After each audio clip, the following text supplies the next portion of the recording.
नमस्कार, morning bulletin में सुबह के बुलेटिन में आप सभी दर्शकों का स्वागत है। मैं हूं पंकज हरिकुमार और आज देश दुनिया की बड़ी खबरों की बात करेंगे। सबसे पहले बात करेंगे राजस्थान की तरफ चलेंगे जहां पर सियासी उठापटक जो है जारी है। तो क्या कांग्रेस एक और जो सरकार है, जो एक प्रदेश में और सरकार जो है उनकी बनी हुई है और मजबूती से चल रही थी, तो क्या वो सरकार वहां वो गिरने जा रही है? हम इसकी तमाम पहलुओं की चर्चा करेंगे और उसके बाद हम लोग अगले जो है खबर की बात करेंगे। इसमें हम लोग कोरोना की बात करेंगे। इसके बाद इस खबर में हम लोग जो चर्चा करेंगे, आपको मैं बताऊं कि बिहार की चर्चा करेंगे, जिसमें बिहार में बाढ़ की स्थिति बनी हुई है। इसके बाद हम लोग बात करेंगे कि सीबीएसई ने जो अपने रिजल्ट जो है वो जारी कर दिए हैं और साथ में मैं बताऊंगा कि जो सुंदर पिचई जो है भारत में कितने हजार करोड़ का इन्वेस्टमेंट करने जा रही है और उससे भारत को क्या फायदा होने जा रहा है। और जो नेपाल के प्रधानमंत्री हैं केपी ओली, उन्होंने भगवान राम और अयोध्या को लेकर के क्या विवाद, एक नया विवाद को जन्म दे दिया है। हम इस बुलेटिन में इन तमाम खबरों की समेटने की चर्चा करेंगे, लेकिन शुरुआत करते हैं राजस्थान से। अब मैं बताऊं कि राजस्थान में जो है वो सियासी घमासान जो है वो कांग्रेस के अंदर छिड़ी हुई है। एक तरफ अशोक गहलोत का खेमा है, दूसरी तरफ सचिन पायलट का खेमा है और दोनों के बीच में जो है वो आप देखेंगे कि सह और मात का खेल जारी है। अशोक गहलोत ये दावा कर रहे हैं कि उनके साथ जो है वो पूर्ण बहुमत है, लेकिन सचिन पायलट ये कह रहे हैं कि अशोक गहलोत जो है खेमा जो है, अशोक गहलोत की सरकार जो है वो अल्पमत में है और उनके पास 30 या 30 से अधिक विधायकों का समर्थन उनके पास है। तो एक तरीके से आप देखिए कि विधायक नंबर गेम्स और एक तरीके से होटल की जो पॉलिटिक्स है, जो एक भारतीय राजनीति में की जो नई शुरुआत हुई है कि जब भी कोई इस तरह का संकट होता है तो जो पार्टियां जो हैं अपने विधायकों को, माफ कीजिएगा, अपने विधायक को होटल लेके जाती है और फिर वहां पे एक पूरी बंद करके जो है एक नई जो है संख्या को बचाए रखने की जो चुनौती है भारतीय राजनीति में, वो शुरू हो गई है। मैं आपको बता दूं कि पल-पल बदलती राजनीति जो है जो राजस्थान की है, वहां पर जो है आपको मैं बताऊं कि सचिन पायलट ने साफ कर दिया है कि वो बीजेपी में शामिल नहीं होंगे। सचिन पायलट जो है वो दिल्ली पहुंचे थे, लेकिन अभी भी ये कहा जा रहा है कि राजस्थान सरकार पर संकट के बादल मंडरा रहे हैं। सचिन पायलट के पास कई विधायकों का समर्थन है और वो बीजेपी नेताओं के संपर्क में, ऐसा कहा जा रहा है। लेकिन सचिन पायलट ये बार-बार इनकार कर रहे हैं, उनके समर्थक ये इनकार कर रहे हैं कि वो बीजेपी में नहीं जाएंगे, ये बात वो कह चुके हैं। इधर मैं बताऊं कि कांग्रेस भी अपने विधायकों की किलेबंदी कर रही है और आज जो है करीब 10:30 बजे जो है अभी से करीब 1.5 घंटे के बाद जो है फिर से दोबारा विधायकों की बैठक बुलाई गई है और इसके अनुसार इस बैठक में सचिन पायलट शामिल नहीं होंगे और इसमें ये कहा जा रहा है कि जो विधायक शामिल नहीं हो पाए थे कल, उन विधायकों के शामिल होने की उम्मीद है। ऐसा जो है अशोक गहलोत का जो खेमा जो है वो दावा कर रहा है। वहीं जो सचिन पायलट का जो खेमा है वो ये कह रहा है कि उसने एक वीडियो जारी किया है जिसमें दिखाया जा रहा है कि 15 से 16 विधायक बैठे हुए हैं और उसमें ये भी कहा जा रहा है कि उसमें जो है वो करीब 2 से 3 विधायक जो है वो निर्दलीय विधायक जो है उनके साथ में हैं और कुछ और विधायक उनके साथ आ सकते हैं। ऐसे भी कयास लगाए जा रहे हैं कि जो अभी अशोक गहलोत के साथ जो उनके साथ दिख रहे हैं, जब फ्लोर टेस्ट होगा, जब विधानसभा में बहुमत का परीक्षण होगा, तो वो विधायक उनके पक्ष में होंगे और जो है गहलोत के खिलाफ जो है वो फैसला जब जब जो है बहुमत का परीक्षण होगा, उस वक्त ये दूध का दूध और पानी का पानी वो हो जाएगा। तो ये अभी स्थिति बनी हुई है जो है वो राजस्थान की। तो देखना ये है कि इस पूरे क्राइसिस मैनेजमेंट को जो कांग्रेस आलाकमान है, जो दिल्ली से जो 3 पर्यवेक्षक गए हुए हैं राजस्थान, क्या उसे वो इस पूरे मसले को सुलझा पाते हैं या कांग्रेस अपनी एक सरकार खो देती है वहां पे या फिर बीजेपी जो है सचिन पायलट के साथ वहां सरकार बना लेती है। तो अब ये जो है वो दिन भर की घटनाक्रम आपको अपडेट करते रहेंगे, लेकिन हम बढ़ते हैं अब अगली खबर की तरफ। आपको मैं बताऊं अगली खबर की तरफ हम लोग जो बढ़ते हैं, तो इस बार ये है कि मांग की गई थी सुप्रीम कोर्ट में, लेकिन सुप्रीम कोर्ट ने जो है वो दखल देने से इनकार कर दिया है। मैं आपको बताऊं कि कोरोना संकट काल में इस साल होने वाली अमरनाथ यात्रा पर रोक लगाने की मांग वाली याचिका पर सुप्रीम कोर्ट ने दखल देने से इनकार कर दिया है। सुप्रीम कोर्ट ने कहा कि यात्रा हो या नहीं, यह कार्यपालिका का काम है, कोर्ट का काम नहीं है। अदालत ने कहा कि इस मामले को सरकार पर छोड़ देना चाहिए। कोर्ट ने कहा कि यात्रा और स्वास्थ्य दोनों कार्यपालिका के क्षेत्राधिकार में है। अदालत जिला प्रशासन का काम अपने पर नहीं ले सकती। कोर्ट ने कहा कि यात्रा का आयोजन और उनके दौरान स्वास्थ्य के लिए बरती जाने वाली सावधानियों पर फैसला लेना सरकार का काम है। ऐसा करते वक्त सभी दिशा निर्देशों का पालन हो। कोर्ट की तरफ से कहा गया कि याचिकाकर्ता इस संबंध में सरकार को प्रतिनिधित्व दे सकता है। दरअसल जो याचिकाकर्ता के वकील हैं देवदत्त कामत ने कहा कि सरकार ने धार्मिक मंडली का पर प्रतिबंध लगा दिया था। 29 जून 2020 को लॉकडाउन फिर से खोलने के लिए दिशा निर्देशों के साथ केंद्र के आदेश में स्पष्ट था कि सामाजिक, राजनीतिक, धार्मिक, खेल समारोह की अनुमति नहीं है।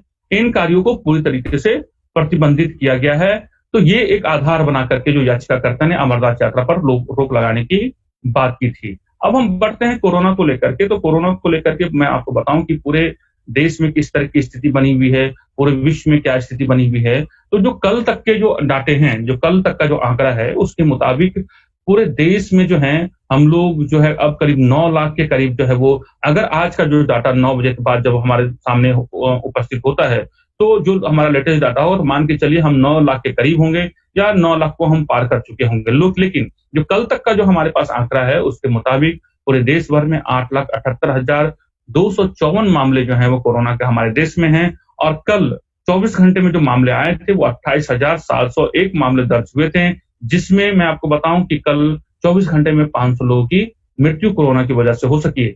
सबसे ज्यादा केस जो है वो महाराष्ट्र में है। 2,54,427 केस जो है महाराष्ट्र में दर्ज किए गए हैं। और अभी भी महाराष्ट्र में 1,03,883 जो है वो केस जो है वो एक्टिव है। और अभी तक महाराष्ट्र में जो कुल मरने वालों का जो आंकड़ा है वो 10,289 है।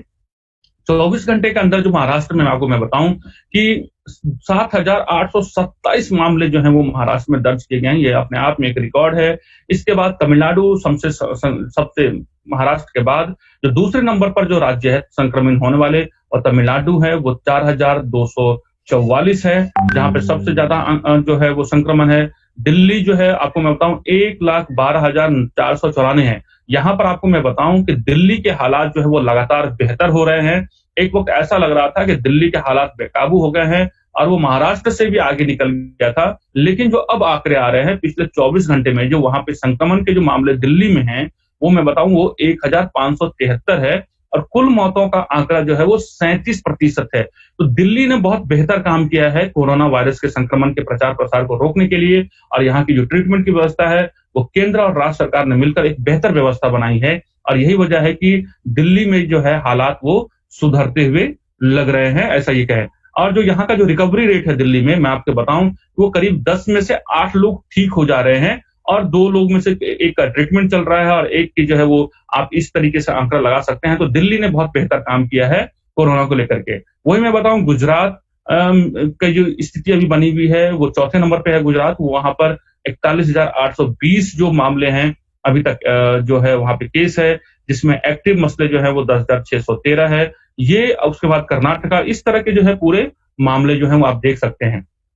दरअसल मैं आपको बताऊं कि बिहार की अगर स्थिति की बात मैं करूं तो बिहार की स्थिति लगातार चिंता बनी हुई है। और मैं बताऊं कि बिहार, जहां एक वक्त मामले बहुत कम आया करते थे, वहां मैं बताऊं कि बिहार में कोरोना के संक्रमण के मामले पिछले 24 घंटे में 1,269 मतलब करीब 70 के आसपास जो है वो आपको बिहार में कोरोना के मामले वहां दर्ज किए गए हैं और 12 लोगों की मौत हो गई है। तो बिहार में जो कोरोना के मामले हैं वो लगातार बढ़ते जा रहे हैं और बिहार में कोरोना के मामले की जो विषय है वो लगातार जो है वो चिंता की बात है और वहां पे और ज्यादा सतर्क और बेहतर काम करने की जरूरत है बिहार में। अब मैं बताता हूं आपको, लखनऊ लेके चलता हूं। और लखनऊ में ये है कि कोरोना के बढ़ते संक्रमण को देखते हुए राज्य सरकार ने एक नया दिशा निर्देश जो है वो जारी किया है। मैं आपको बता दूं कि नए दिशा निर्देश के मुताबिक बाजारों के खुलने और बंद होने का समय जो है वो तय किया गया है, जबकि सैनिटाइजेशन और दफ्तरों में कर्मचारियों की संख्या को लेकर भी नए दिशा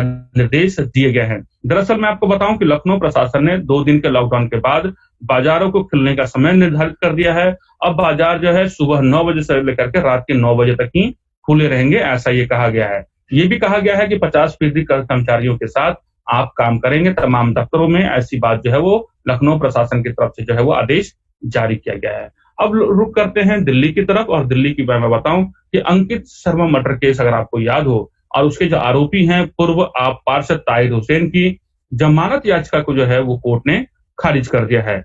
आपके सस्पेंडेड पार्षद ताहिर हुसैन को करकरदुमा कोर्ट ने एक बड़ा झटका दिया है। और मैं बताऊं कि कोर्ट ने आईबी अधिकारी अंकित जो है शर्मा हत्या मामले में आरोपी ताहिर हुसैन की जमानत याचिका पर फैसला सुनाते हुए उनकी याचिका खारिज कर दी। उन्होंने याचिका सुनवाई करते हुए कोर्ट ने यह फैसला सुरक्षित रख दिया। उन्होंने जो है कहा कि दिल्ली दंगों के दौरान आईबी अधिकारी अंकित शर्मा की हत्या मामले में आरोपी ताहिर हुसैन ने कोर्ट में जमानत याचिका दायर की थी और वही इस मामले में दिल्ली पुलिस की क्राइम ब्रांच ने चार्जशीट दायर करते हुए जांच आगे जारी रहने की बात कही थी। तो ये बात जो है वो जो है अंकित शर्मा मर्डर केस को लेकर के कोर्ट का जो अपडेट है। अब मैं आपको थोड़ी सी जानकारी बता दूं कि जो गूगल के जो गूगल जो है दुनिया की सबसे बड़ी कंपनी में से एक है।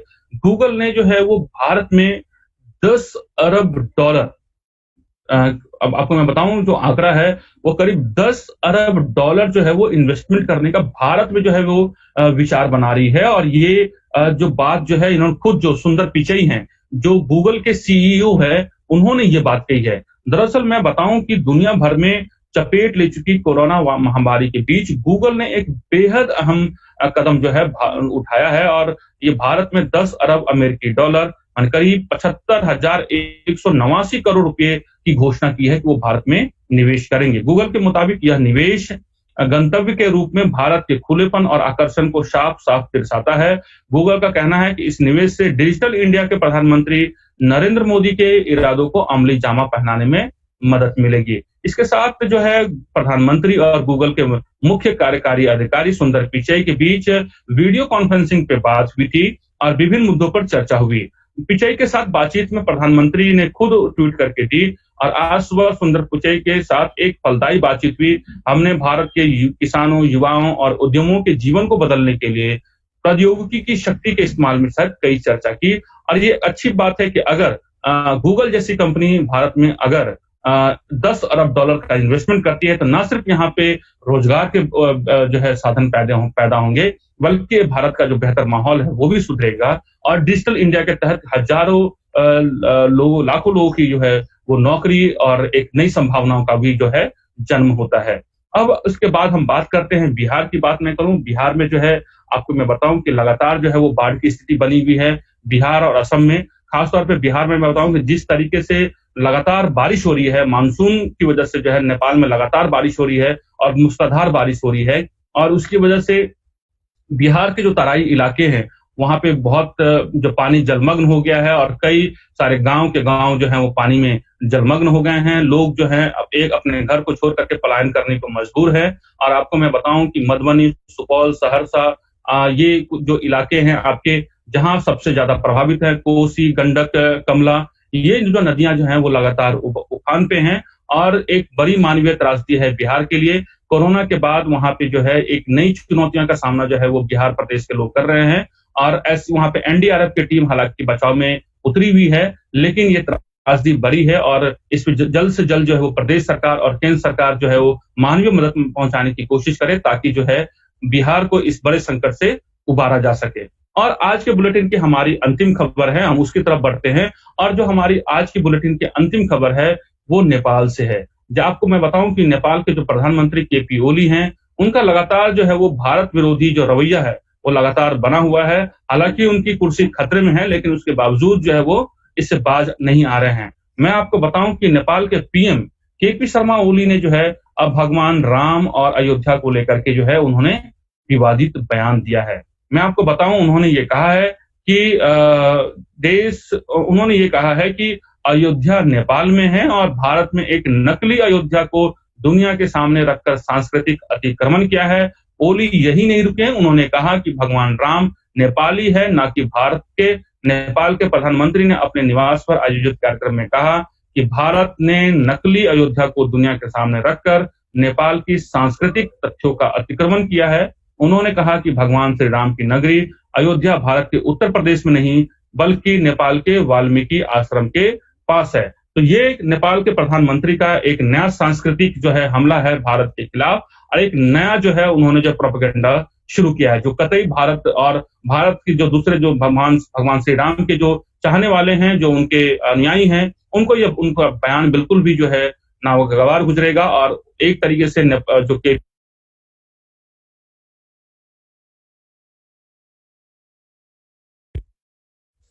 जो है वो लगातार जो है वो आप देखें कि भारत जो विरोधी जो गतिविधियां हैं उसमें वो लगे हुए हैं। और ये भी सवाल पैदा होता है कि आखिर जब जब केपी ओली इतने समय से लंबे समय से भारत जो है भगवान राम को लेकर के यहाँ पे बात चल रही थी, तो इतने समय के बाद नेपाल के वो भी खासतौर पर केपी ओली इस तरह के बयानबाजी अब क्यों कर रहे हैं, इसका मंशा साफ देखा जा सकता है। और जिसका विरोध जो है वो लगातार आप देखेंगे कि भारत और भगवान राम के जो जितने भी प्रशंसक हैं, जो उनके चाहने वाले हैं और उनके अनुयायी हैं, उन्होंने विरोध करना, केपी ओली का विरोध करना शुरू कर दिया है। तो आज के मॉर्निंग बुलेटिन में, सुबह सवेरे के बुलेटिन में, आज के बुलेटिन में बस इतना ही।